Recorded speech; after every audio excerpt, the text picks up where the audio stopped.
மக்கள் அனைவருக்கும் வணக்கம். இன்னைக்கு பைசா மாஸ்டர் தமிழ்ல உங்களுடைய சில கமெண்ட்ஸ் நான் படிச்சு வச்சிருக்கேன். அதுல இன்னும் கொஞ்சம் கிளாரிட்டி கிடைச்சா உங்களுக்கு நல்லா இருக்கும்னு நினைச்சு நிறைய பேர் கேட்டிருக்கீங்க. ஸோ நாம அந்த மாதிரியான விஷயங்கள செவ்வாய்க்கிழமை அட்டெண்ட் பண்ண ட்ரை பண்ணுவோம். ஏன்னா கமெண்ட்ஸே மிஸ் பண்ணியிருப்போம். போன 3 வாரமா பார்த்தீங்கன்னா கமெண்ட்ஸை நம்ம வந்து டச் பண்ணவே இல்ல. அப்புறம் நிறைய பேர் வந்து வருத்தப்படுவாங்க இல்லையா? ஓகே. பிகினர்ஸ்க்குலாம் ஒரு சில கேள்விகள் இருக்கும். இந்த மாதிரி ஸ்டாக் மார்க்கெட்ல நம்ம இன்வெஸ்ட் பண்றதுல. ஆக்சுவலா கமெண்ட்லயே வந்தது தான். அருண் என்ன கேள்வி கேட்டிருக்காருன்னா, ஸ்டாக் மார்க்கெட்ல 1 இயர் கழிச்சு நம்ம விக்கிறோம்னா 12% 12.5% டாக்ஸ் வரும். அப்படி 12% டாக்ஸ் வரும்னா, நான் அந்த ஷேர வாங்குனதுக்கும், வித்ததுக்கும் எனக்கு 12% தான் லாபம்னா, அப்ப மொத்த லாபத்தையும் நான் வந்து டாக்ஸா கட்டிறணுமா? அப்படின்னு கேட்டிருக்காரு. ஆக்சுவலா அருண் அப்படி கிடையாது. நெறைய பேருக்கு இது தெரியும். இது ஒண்ணும் புதுசு கிடையாது. இருந்தாலும் நான் உங்களுக்கு ஒரு விளக்கத்துக்காக சொல்றேன். ஒரு எக்ஸாம்பிளுக்கு இப்ப நீங்க ₹1,00,000 இன்வெஸ்ட் பண்ணியிருக்கீங்க. ₹12,000 உங்களுக்கு ப்ராஃபிட் வந்திருக்குன்னா, ₹12,000க்கு 12%ன்னா எவ்வளோ? அதுதான் நீங்க கட்டணுமே தவிர 12% கட்டக்கூடாது. அதாவது உங்க டோட்டல் ப்ராஃபிட்டும் கட்ட தேவையில்ல. அந்த ப்ராஃபிட்டுக்கு அகைன் 12% எவ்வளோ? அப்படின்னு பார்த்தோம்னா, 12 இன்டு 12 எவ்வளோ வரும்? 144. அதாவது 1440 அந்த ரேஞ்ச் வரும். ₹1,440 வரும். லாங் டெர்ம் கேபிட்டல் கெயின் டாக்ஸ்ல சொல்றேன். அரவுண்ட்.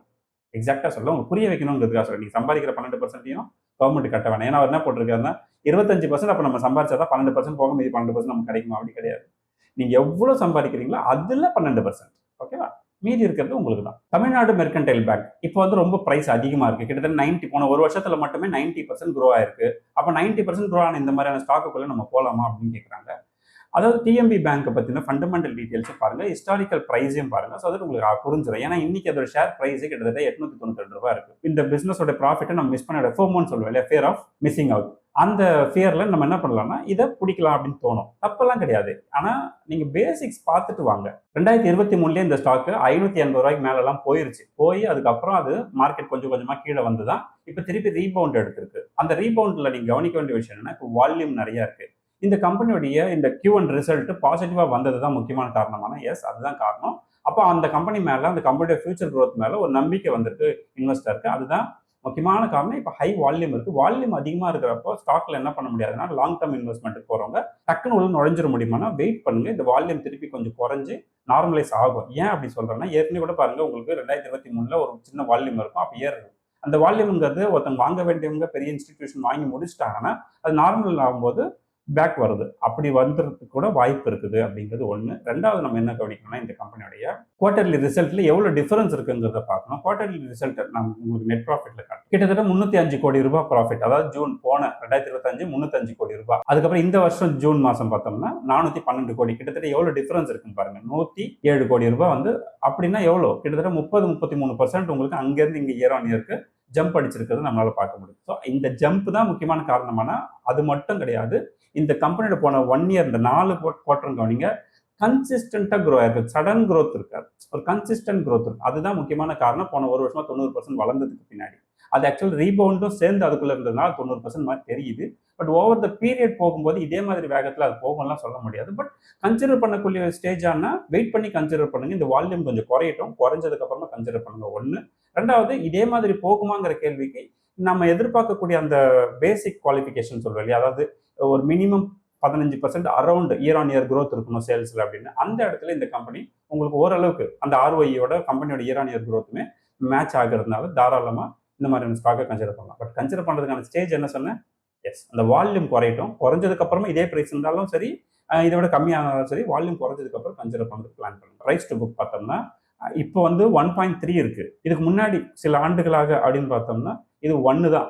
1 தான் இதோட பிரைஸ் டு புக். ஸோ திருப்பி கீழே வரதுக்கு கூட வாய்ப்பு இருக்கு. ஏன்னா காலங்கள்ல முன்னாடியும் மேலேயும் போயிருக்கு, கீழே வந்திருக்கு. திருப்பி இப்போ மேலே இருக்கு, மேபி திருப்பியும் கீழே வரதுக்கும் சான்ஸ் இருக்கு. அதனால கொஞ்சம் வெயிட் பண்ணி இந்த வால்யூம் குறைஞ்சதுக்கு அப்புறம் போங்க அப்படின்னு சொல்றேன். நான் இன்னொரு ஒரு பாயிண்ட் அடிக்கடி பேசுவேன். அதை பத்தி ரங்கநாதன் சார் கேட்டிருக்காரு. என்ன கேட்டிருக்காரு? ஜூன் ஜூலைல மார்க்கெட் என்ன ஆகும், பீக்குக்கு போகும் அப்படின்னு சொன்னீங்களே அப்படின்னு. ஆக்சுவலா நான் பீக்குக்கு போகும்னு சொல்லியிருக்க மாட்டேன். நிறைய பேருக்கு தெரியும். நான் என்ன சொல்றேன்னா, இந்த மார்க்கெட் மார்ச் ஏப்ரல் மேல சட்டிலா இருக்கும். அக்டோபர் நவம்பர் டிசம்பர்ல கொஞ்சம் பீக்குக்கு போறதுக்கு சான்ஸ் இருக்கு. Because of the cash flow அதிகமா இருக்கக்கூடிய நாட்கள் காலங்கள் இருந்ததுன்னா மோஸ்ட் ஆஃப் த டைம் இருக்கும் ஃபெஸ்டிவல் சீசன்ல. அப்பதான் அந்த பீக்குக்கு போகுமே தவிர ஜூன் ஜூலைலயே அந்த பீக்கெல்லாம் வந்து அட்டன் பண்ணாது. இந்தியாவில் வந்து மெஜாரிட்டி என்னன்னா ஃபேக்டரி மேனுஃபேக்சரிங் இதை டிபெண்ட் பண்ணி இருக்கிறதுனால அவங்க பாதிக்கப்படுவாங்கிற அடிப்படையில் இப்போ மார்க்கெட் கொஞ்சம் சைட்வே எடுத்திருக்கு. இது திருப்பி பீக்குக்கு போகணும்னா 2 விஷயம் நடக்கணும். 1 அக்டோபர் நவம்பரை தாண்டணும். 2வது பாயிண்ட் ஹார்மோஸ் பிரச்சனைக்கு ஒரு டெம்பரரி சொல்யூஷன் கிரியேட் ஆகி ஒரு ஸ்டெபிலிட்டி வரணும் அந்த பக்கம். அப்பதான் ஓரளவுக்கு மார்க்கெட் மேல் நோக்கி நகரும். 1. ஸோ நான் வந்து ஜூன் ஜூலைல பீக் எடுக்கும்னு சொன்னது கிடையாது. என்னோட ஐடியா ரேலி எடுக்கும்னு சொல்லுவேன். ரேலினா பீக் கிடையாது.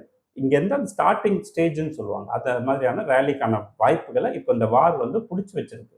அதர் தென் தட் இப்போ மார்க்கெட்டே மோர் ஓவர் இன்க்ரீஸ் ஆயிருக்கணும். அடுத்த கேள்வி சாந்தி கோல்டு. சாந்தி கோல்ட பத்தி கொஞ்சம் வீடியோ போடுங்கன்னு சொன்னீங்க. சாந்தி கோல்டு பத்தி டீட்டெயில் வீடியோ நான் அப்புறமா போடுறேன். இருந்தாலும் நீங்க கேட்டதுக்கு சின்ன ஒரு ஹிண்ட் மட்டும் குடுத்துர்றேன்.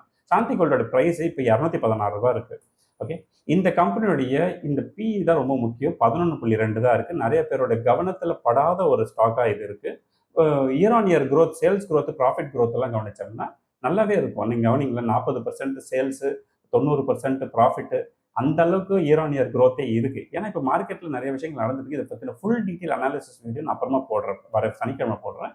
இப்போதைக்கு இது வந்து கன்சிடரபிள் ஸ்டேஜ்ல தான் இருக்குங்கிறது எந்த குழப்பமும் இல்லை. இந்த மீன் டைம் நம்ம எந்த ஸ்டாக் வாங்கினாலும் ஒரு விஷயம் ஞாபகம் வச்சுப்போம்.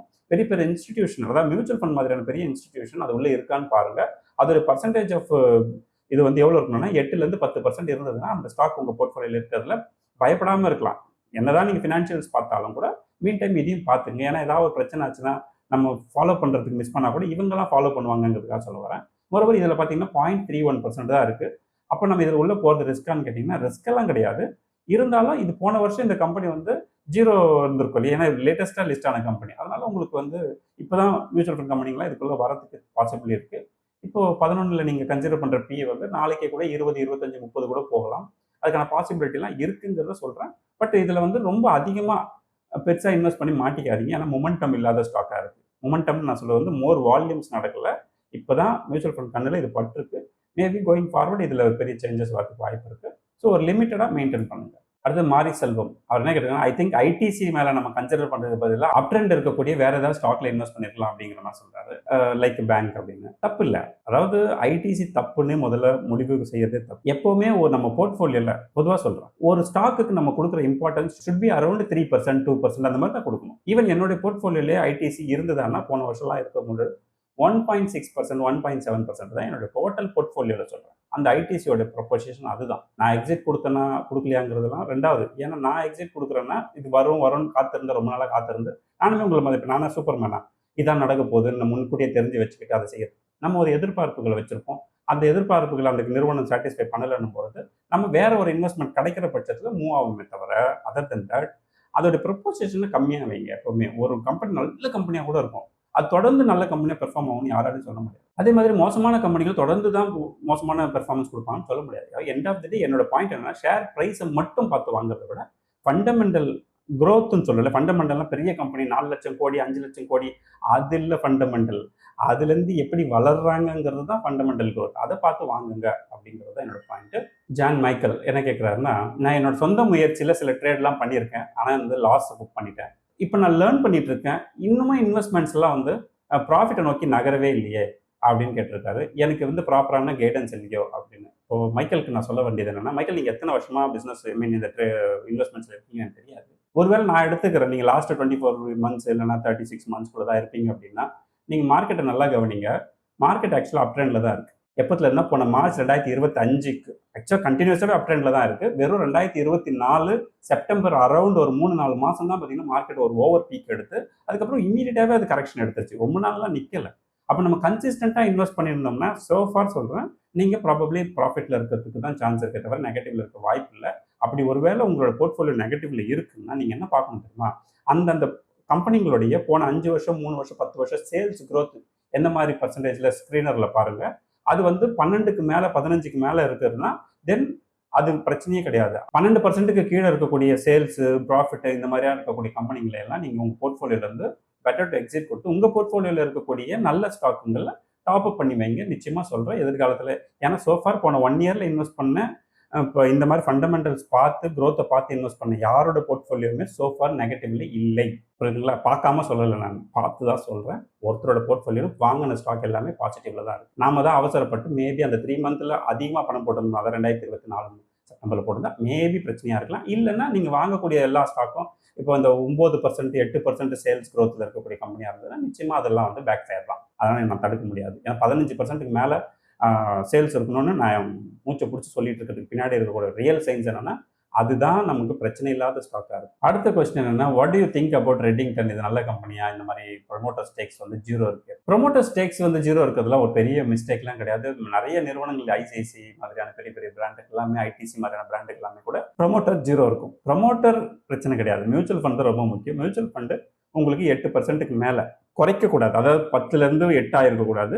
அந்த மாதிரி 8% மேலே 10% மேலே மியூச்சுவல் ஃபண்ட் இருக்கு. ப்ளஸ் அந்த கம்பெனியோடைய sales growth year on year 15% 14% அந்த ரேஞ்ச் இருக்குன்னா தாராளமாக போகலாம். இந்த கம்பெனியோட சேல்ஸ் க்ரோத் நம்ம கவனிச்சோம்னா அந்த ரேஞ்ச் தான் இருக்கு. 14-15% க்ரோத்தில் தான் இருக்கு. அவங்களோட ஆர்ஒய்யும் பாருங்க 17% அந்த ரேஞ்ச். அப்போ இந்த மாதிரியான சேல்ஸ், ப்ராஃபிட், ஆர்ஒய் இதெல்லாம் வந்து ஓரளவுக்கு அந்த 15க்கு அரௌண்ட் இருக்கிறதுனால இந்த மாதிரியான கம்பெனி எல்லாம் வந்து லாங் ரனுக்கு போகும்போது நீங்க எதிர்பார்க்கக்கூடிய, அதாவது எவ்ரி 5 இயர்க்கு 2 டைம்ஸ்ங்கிற அந்த ஷேர் பிரைஸ் எல்லாம் கேஷுவலாகவே அட்டன் பண்ணுவாங்க. லாஸ்ட் டைம் கூட ஒரு பெரிய இன்ஸ்டிடியூஷனல் வால்யூம் இதில் நடந்தது.